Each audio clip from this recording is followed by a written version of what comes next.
राम राम जी। आप सभी के सामने शिव पुराण का 8वां अध्याय सुनाने जा रही हूँ। अध्याय का नाम है महेश्वर का ब्रह्मा और विष्णु को अपने निष्कल और सकल स्वरूप का परिचय देते हुए लिंग पूजन का महत्व बताना। नंदेश्वर कहते हैं, तदनंतर वह दोनों ब्रह्मा और विष्णु भगवान शंकर को प्रणाम करके दोनों हाथ जोड़ उन्होंने दया बताए भाव में चुपचाप खड़े हो गए। फिर उन्होंने वह समस्त प्रकट पूजनीय महादेव जी को श्रेष्ठ आसन पर स्थापित करके पवित्र पुरुष वस्तु द्वारा उनका पूजन किया। गृहस्थ काल तक अविकृत भाव से सुरहितर रहने वाली वस्तुओं को पुष्प वस्तु कहते हैं और कलतकाल तक ही टिकने वाली श्रवण भक्षुण वस्तुओं प्रकृतीय वस्तु कहलाती है। इस तरह वस्तु के यह दो भेद जानने चाहिए।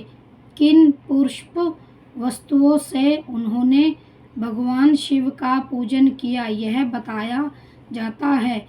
हार, नुपुर, केरू, किटिर, माणिक्य, कुंडलहट, योग्य पपवर्ती, उत्तरेय वस्त्र, पुष्प माला, रेशमी वस्त्र, हार, मुद्रा का पुष्प, तंबाबूल, कपूर, चंदन एवं अंकुरुक का अनुलेप, धूप, दीप, शंखचक्र, वैश्यहंजन, सर्वधा चावर तथा अन्य दिव्य उपहार द्वारा जिनका भय वर्णनीय और मन की पहुँच से परे था, जो केवल पशुपति परमात्मा के ही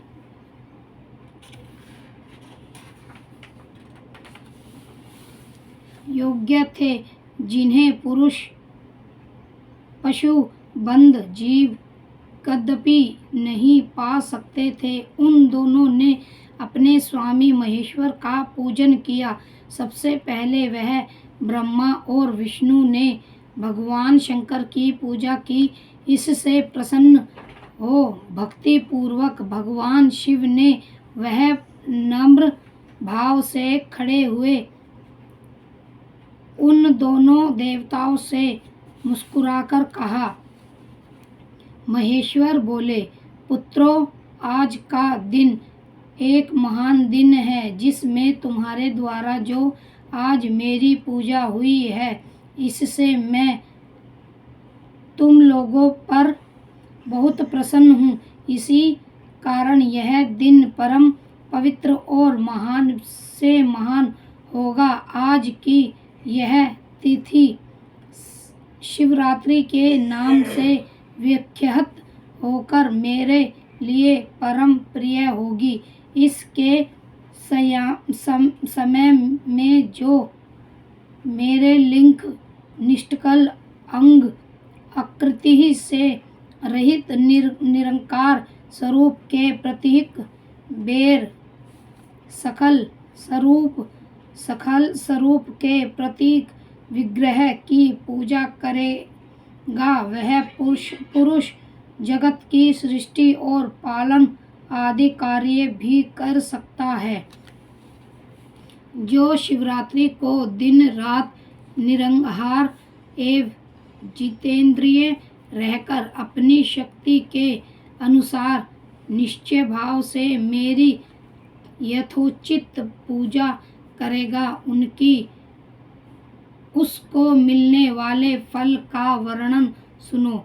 1 वर्ष तक निरंतर मेरी पूजा करने पर जो फल मिलता है वह सारा फल केवल शिवरात्रि को मेरा पूजन करने से मनुष्य तत्काल प्राप्त कर लेता है। जैसे पूर्ण चंद्रमा का उदय समुद्र की विद्रोह का अवसर है, उसी प्रकार यह शिवरात्रि तिथि मेरे धर्म की विद्रोह का समय है। इस तिथि को मेरी स्थापना आदि का मंगलीय उत्सव होना चाहिए। पहले मैं जब ज्योतिर्मय स्वरूप भवत्यहर स्वरूप से प्रकट हुआ था वह समय गर्म शीलीय मास में आद्रोह नक्षत्र से युक्त पूर्णमासी या प्रतिपदा है, जो पुरुष मार्गशील मास में आद्रोह नक्षत्र होने पर पार्वती सहित में मेरा दर्शन करता है अथवा मेरी मूर्ति या लिंग की ही झांकी करता है, वह मेरे लिए कार्तिकेय से भी अधिक प्रिय है। उस शुभ दिन को मेरे दर्शन मात्र से पूरा फल प्राप्त होता है। आदि दर्शन के साथ साथ मेरा पूजन भी किया जाए तो इतना अधिक फल प्राप्त होता है कि उसका वर्णन नहीं हो सकता। वहाँ पर वह लिंग रूप में प्रकट होकर बहुत बड़ा हो गया था, अतः उस लिंग के कारण यह भूतल लिंग स्थापन के नाम से प्रसिद्ध हुआ। जगत के लोग इसका दर्शन और पूजन कर सके, इसके लिए यह अनंतीय और अंत ज्योतिष आरंभ अथवा ज्योतिर्मय लिंग अत्यंत छोटा हो जाएगा। यह लिंग सब प्रकार के भोग लुप्त करने वाला तथा भोग और मोक्ष का एकमात्र साधन है। इसका दर्शन, स्पर्श और ध्यान किया जाए तो यह प्राणियों को जन्म और मृत्यु के कष्ट से छुड़ाने वाला है।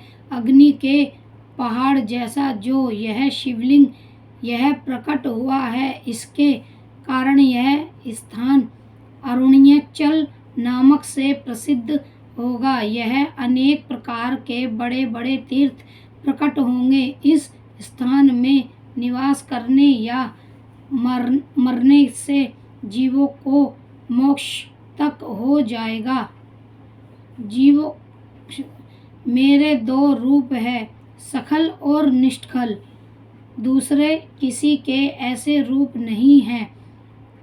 पहले मैं स्त्रभव रूप के प्रकट हुआ, फिर अपने साक्षात रूप से ब्रह्म भाव मेरा निष्कल रूप है और महेश्वर भाव सकल रूप है। यह दोनों मेरे ही सिद्ध रूप है। मैं ही पर ब्रह्मा परमात्मा हूँ। कलयुक्त और अकल में ही स्वरूप है। ब्रह्म रूप होने के कारण मैं ईश्वर भी हूँ। जीवों पर अनुग्रह आदि करना मेरा कार्य है। ब्रह्मा और केशव मैं सबसे बृहस्पति और जगत की वृद्धि करने वाला होने के कारण ब्रह्मा कहलाता हूँ। सर्वथा समरूप से स्थित और व्यापक होने से मैं ही सबका आत्मा हूँ।